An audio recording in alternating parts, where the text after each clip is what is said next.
Tako, kaj reči po današnji tekmi, videli smo pravo tekmo dna prvenstvene lestvice oziroma spodnjega dela, veliko kartonov, ampak na koncu koncev je bila za vas usodna dejansko 1 minuta, niti ne 1 minuta, mislim da pol minute v prvem polčasu. Ja, se strinjam. Dejansko je bila, dobro, zdaj, če pogledamo končni rezultat, tisti, ki niso bili v dvorani, bi rekli gladka zmaga za Kopra. Zdaj jim čestitam. Na koncu so zasluženo zmagali, ampak tako ste omenili, praktično v prvem polčasu do tistega prvega gola egal, potem, jasno, tako sem že rekel, vidi se neizkušenost ekipe in da takoj dobimo potem naslednji gol, je to dokaz še en.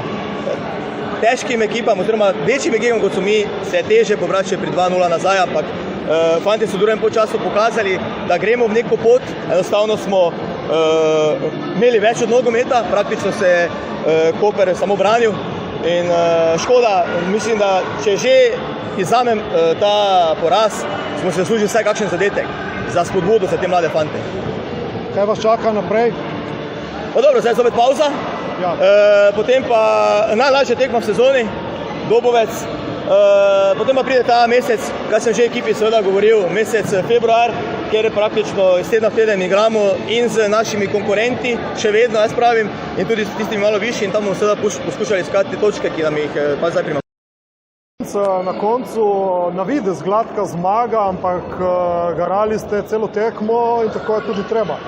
Pa ja, dejansko pred to tekmo se nam je zgodilo, Marin Mandir je končal kariero, Tilen Kamenčič nam je šel v Italijo in z desetkani smo, vedeli smo, da nas je malo, treba se izbrati, boriti. Kolarja ni bilo cel teden, ni treniral, trenirali smo praktično z mladenci cel teden, še mladenci večina je bilo v reprezentančnih vrstah, tako da smo vedeli, da bo tekma zelo trda in izčrpljujoča.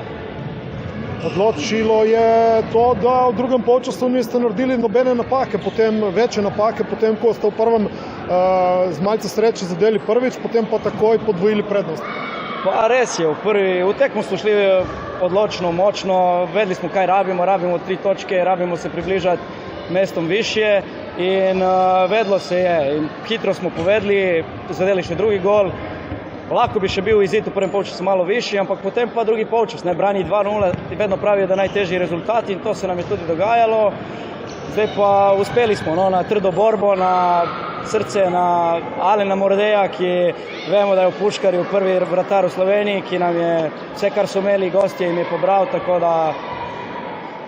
In kljub številnim kartonom niste naredili 6. prekrška. Točno to.